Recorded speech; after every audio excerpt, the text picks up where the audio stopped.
दयासा classes YouTube channel पर आपका स्वागत है। इस वीडियो के माध्यम से हम लोग फिर से बात करेंगे सीएनटी एक्ट पर।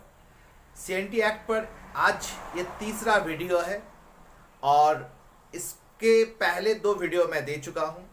सीएनटी एक्ट झारखंड के किसी भी कॉम्पिटिटिव एग्ज़ाम के लिए बहुत महत्वपूर्ण है, इसलिए इसे बारीकी से समझना बहुत महत्वपूर्ण बन जाता है।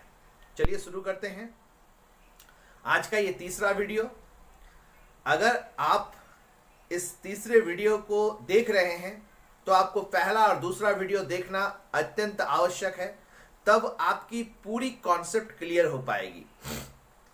और इसके बाद जितने भी वीडियोस आएंगे सीएनटी एक्ट पर, उसके बाद एसपीटी एक्ट पर, वो बारी बारी से ऑब्जेक्टिव क्वेश्चन भी यहाँ से उठाया जाएगा और ऑब्जेक्टिव क्वेश्चन भी आपके सामने रखा जाएगा।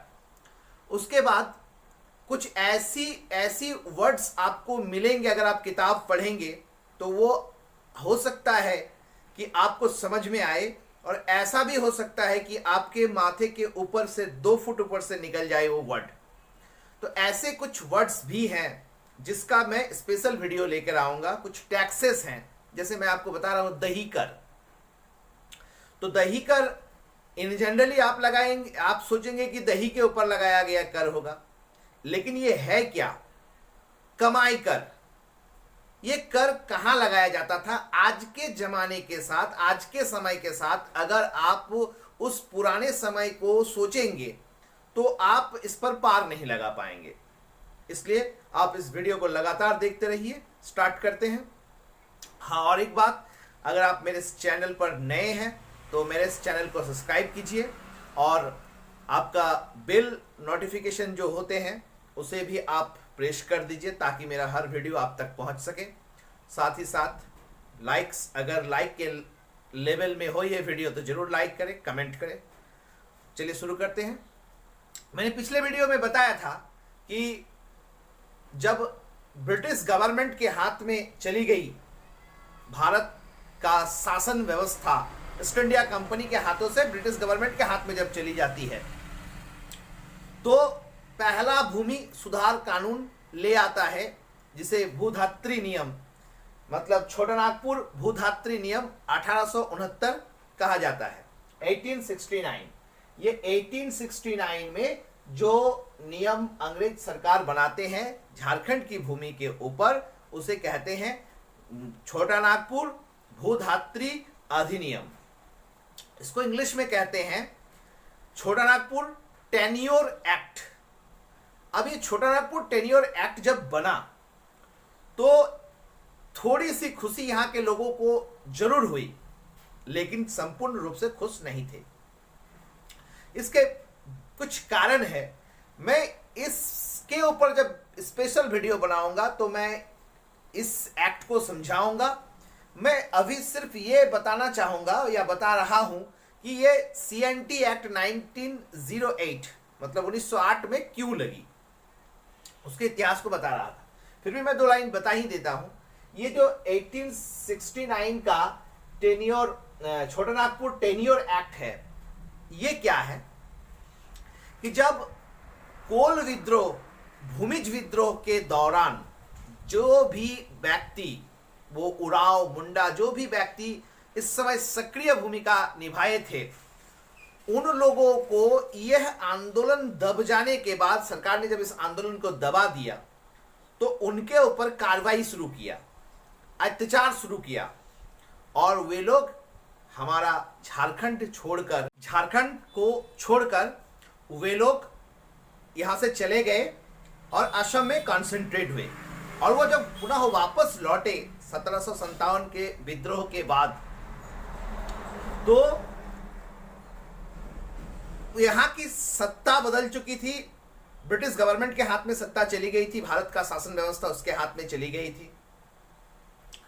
तो जब वे लोग वापस लौट के आए तो अपनी जमीन की मांग करने लगे, और जमीन की मांग करने लगे तो उस समय परिस्थितियां बदल गई थी, ऑफिसर्स चेंज हो गए थे, पोस्ट चेंज हो गया था।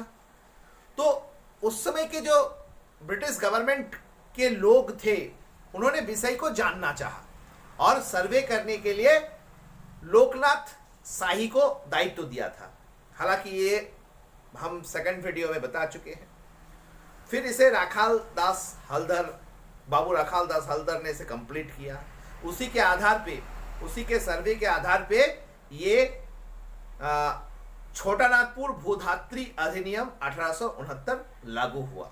हालांकि इसे 1867 में ही ड्राफ्ट कर लिया गया था, लेकिन इसे 1869 में लागू किया गया। डेट क्या था? 1 अप्रैल 1869। इसमें क्या बोला गया? इसमें बोला टेन्योर शब्द का मतलब होता है टाइम पीरियड।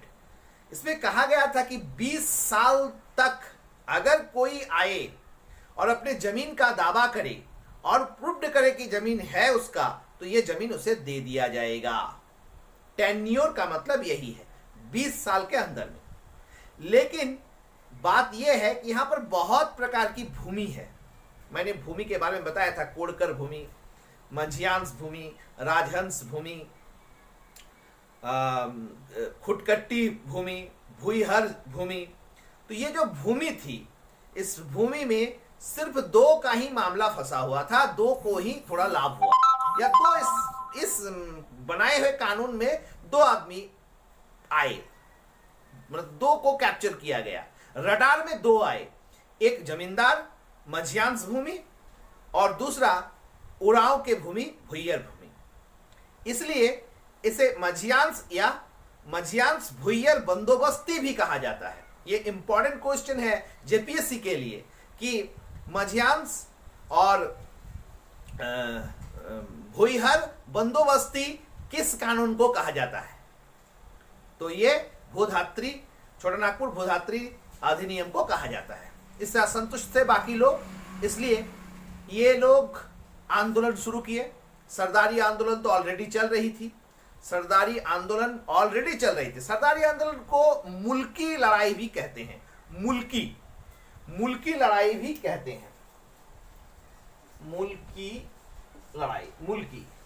लड़ाई भी कहते हैं। ये क्वेश्चन बन सकता है कि मुल्की लड़ाई निम्नलिखित में किससे संबंधित है? तो मुल्की लड़ाई सरदारी आंदोलन से संबंधित है। नेक्स्ट, यहां पर क्या हुआ कि ये लोग चाह रहे थे कि संपूर्ण भूमि हमें लौटा दिया जाए, हमारे वंश की भूमि है, हमें लौटा दिया जाए, पूर्वजों की भूमि हमें लौटा दिया जाए। इसलिए ये लोग विभिन्न दफ्तर में एप्लीकेशन कर रहे थे, अपना रिक्वेस्ट भेज रहे थे, अपना हिसाब उन लोगों का हिसाब कर दिया जाए, ऐसा कर रहे थे। इसलिए वो लोग हर दफ्तर, हर ऑफिस, हर जगह पर जाना स्टार्ट किए, लेकिन फायदा कुछ नहीं हुआ। ये ईसाई मिशनरियों के पास भी पहुंचे। उन्होंने भी उन्हें क्या दिया? आश्वासन दिया कि हम आपका मदद करेंगे। और यहां पर धर्मांतरण भी बहुत बड़े पैमाने पर हुआ, लेकिन फायदा कुछ नहीं हुआ। सबसे बड़ी समस्या थी कि इन आदिवासियों के बीच में कोई नेता नहीं था कि इसे लीडिंग करे। अब इस विषय को मतलब लेंदी बनता जा रहा था। ये विषय, सरदारी आंदोलन भी चल रही थी। बस इसी बीच में एक झारखंड के एक बहुत बड़े वीर प्रकट हुए, सामने आए 1895 को, जिसका नाम भगवान बिरसा मुंडा है। उसी समय भगवान बिरसा मुंडा ने 1895 में अपने आप को सिंह बोंगा घोषित कर लिया। सिंह बोंगा का मतलब होता है भगवान। लेकिन इसके आने से पहले जब बहुत सारे कार्रवाइयां हो रही थी, बहुत सारे रिक्वेस्ट करने के दौरान, तो बहुत सारी कार्रवाइयां हो रही थी, तो ये भूधात्री नियम के लगने के बाद एक 1879 में भी एक कानून बन के आया था। 1879 में कानून बन के आया था, जिस कानून का नाम था छोटा नागपुर जमींदार एवं काश्तकारी अधिनियम। इसे मालिक और किसान अधिनियम भी कहते हैं, लेकिन आप इसी को याद रखिए, छोटा नागपुर जमींदार एवं काश्तकारी अधिनियम। इसमें 2 पॉइंट्स बहुत महत्वपूर्ण है। कि इसके अंदर में बताया ये गया कि जो भी पट्टेदार हैं, भूमि के मालिक, मतलब भूमि का जो एक्चुअल मालिक था, पट्टेदार है, उसकी पर्याप्त सुरक्षा उसे मिले, ये पहला पॉइंट था। और दूसरा, जमींदारों को पर्याप्त सुविधाएं मिले, क्योंकि जमींदारों के विरुद्ध में अंग्रेज चलना नहीं चाहते थे। अगर उसके अगेंस्ट में चलते तो वो सिर्फ दिखावा था, क्योंकि जमींदार वो गाड़ी का पहला अगला चक्का था। अगर गड्ढा में गिरेगा तो वही गिरेगा, अगर उसे लिक होना है तो वही लिक हो, मतलब वो सामने ढाल बना के चल रहे थे जमींदार को। तो 1890 तक बहुत जगह पर अपील किया, कुछ नहीं हुआ। इसी बीच नेता की आवश्यकता थी, और नेता के रूप में कौन आए? भगवान बिरसा मुंडा ने 1895 को अपने आप को सिंगोंगा घोषित किया। इसका मतलब भगवान होता है। और उन्होंने मैसेज दिया आदिवासी समाज को, मुंडा समाज, उरांव समाज को, ये मैसेज दिया कि ऊपर वाले ने मुझे यह आदेश दिया है कि यहाँ के अंग्रेजों को, दिकुओं को यहाँ से भगाना है। बस जब वो अपने आप को भगवान घोषित किया तो वो वहाँ के लोग, वहाँ के आदिवासी समाज पहले से ही एकजुट रहते थे, और वो और जुट हो गए, और एक बहुत बड़ा ये दल बन के तैयार हो गया, बहुत बड़ी आंदोलन का रुख लेना स्टार्ट हो गया। इसी बीच में एक बड़ी घटना घटी। ब्रिटिश गवर्नमेंट ने 1897 को एक रेगुलेशन पास किया। उस रेगुलेशन का नाम है बंगाल टेनेंसी एक्ट। याद रखिएगा, मोस्ट इंपॉर्टेंट क्वेश्चन है। 1897 क्या पास हुआ? 1897 को ब्रिटिश गवर्नमेंट ने बंगाल टेनेंसी एक्ट को पारित कर दिया। बंगाल टेनेंसी एक्ट में जितने भी अधिकार दिए गए थे इससे पूर्व, सबको सीज कर दिया गया, सब खत्म कर दिया गया। और इस एक्ट में जमीन को सामने वाले जो काश्तकार थे उसके हाथ से छीन लिया गया। एक तरह से एक बहुत बड़ा अत्याचार शुरू हुआ था इस 1897 को। बस यही कारण था कि 1899 और 900 मतलब 1900 के बीच एक मुंडा उलगलान शुरू हुआ बिरसा मुंडा के नेतृत्व में, और इतना विस्फोट हुआ, इतनी बड़ी आंदोलन हुई भगवान बिरसा मुंडा के नेतृत्व में, अंग्रेज सरकार हिल गई और उसे डर होने लगा कि कहीं ये लोग उखाड़ के फेंक ना दे। आदिवासी इतने यूनिट थे, इतने एकीकृत थे कि उन्हें दमन करना, उन्हें दबाना आसान नहीं था। यूनिटी क्या होती है वो सीखना आदिवासियों से है। उन्होंने इतनी बड़ी ब्रिटिश गवर्नमेंट का चक्का हिला दिया, नींव हिला दिया, और सरकार को मजबूरन इसी आंदोलन के वजह से भगवान बिरसा मुंडा के आंदोलन के वजह से मजबूरन उसे 1902 में एक सर्वे कराना पड़ा कि सच्चाई क्या है, ये चेक करने के लिए। 1902 में जो सर्वे शुरू की उसे 1903 में समाप्त किया गया।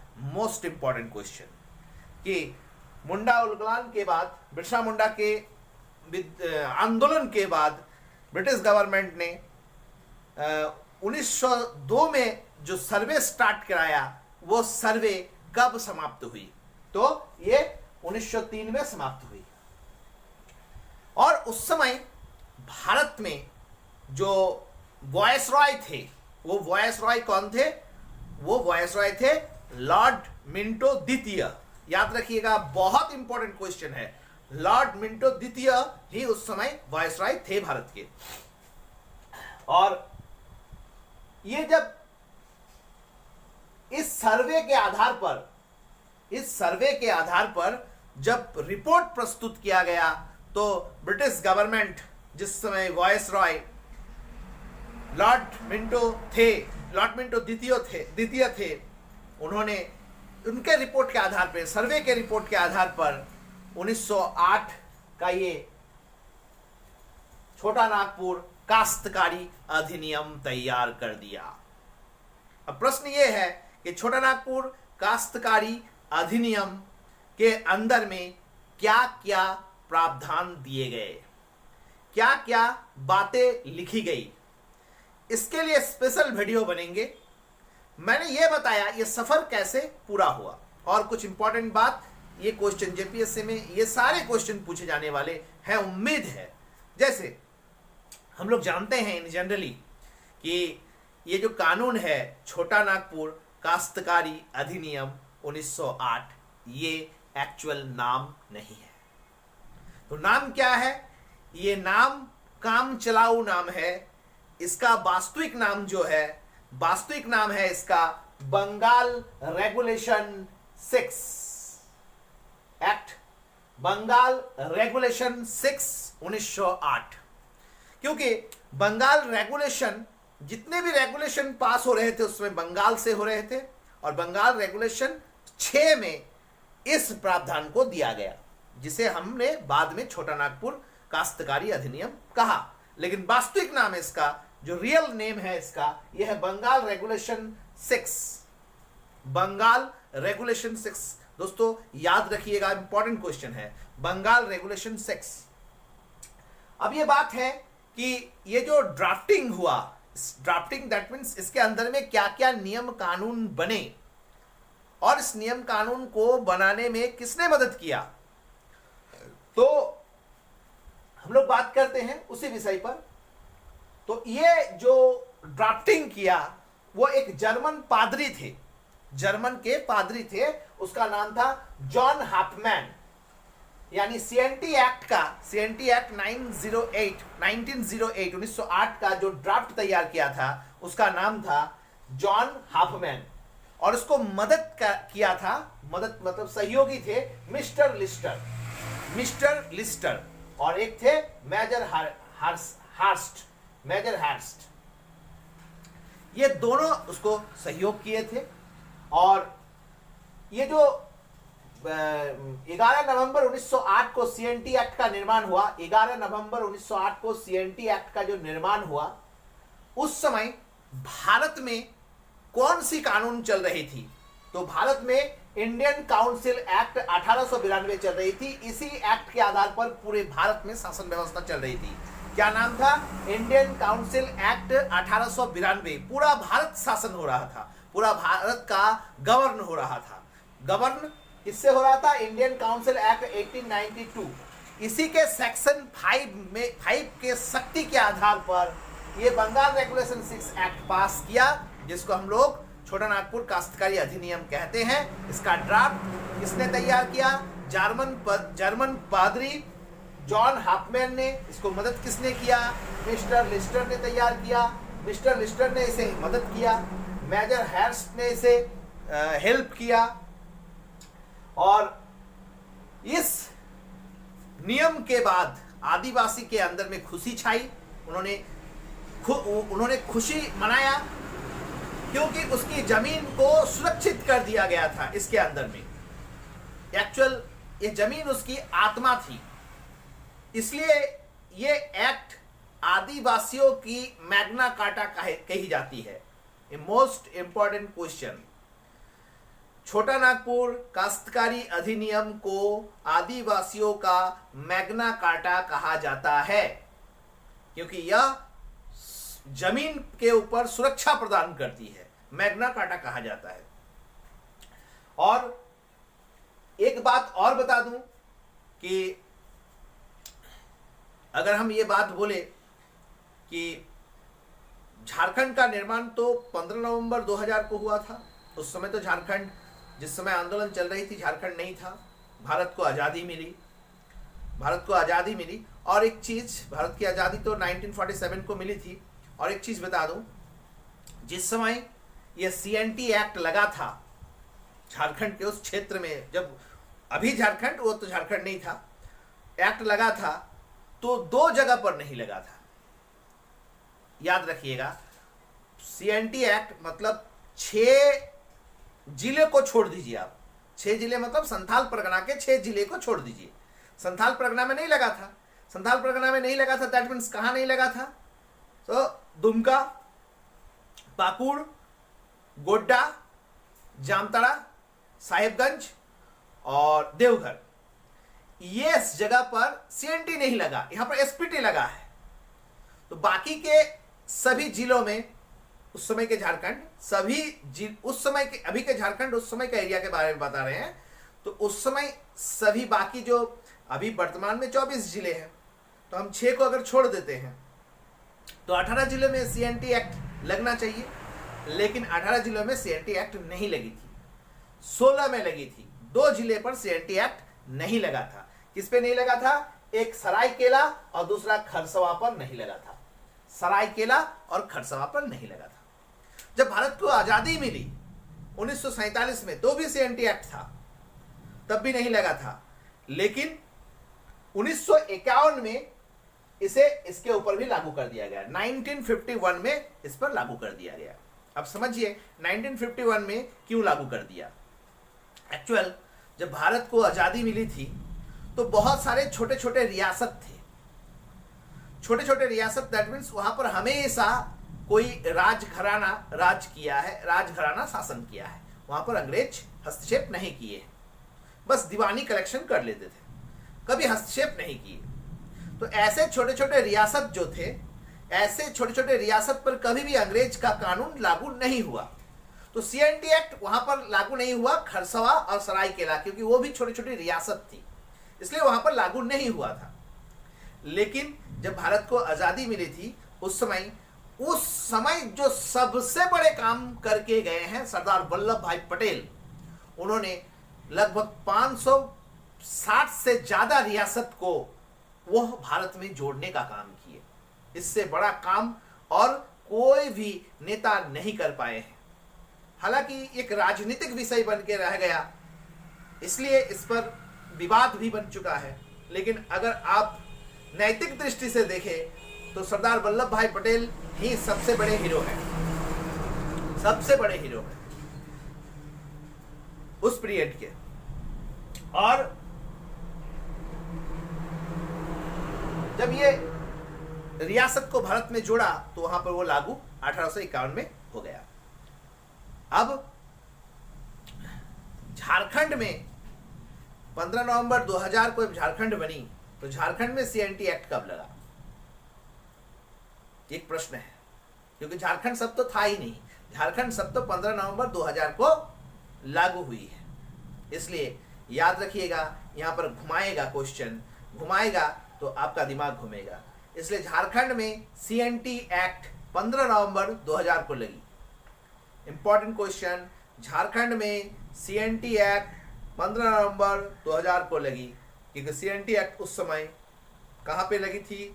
झारखंड के क्षेत्र में लगी थी, लेकिन झारखंड नहीं था, वो बंगाल के अधीन क्षेत्र था। तब बंगाल बहुत बड़ी क्षेत्र हुआ करती थी और ये 3 भागों में बटी हुई थी, मानभूम, सिंहभूम और बीरभूम। तो वो समय अलग था, इसलिए ये क्वेश्चन आपको फंसा सकता है। तो इस वीडियो में हम लोग इतना ही समझेंगे,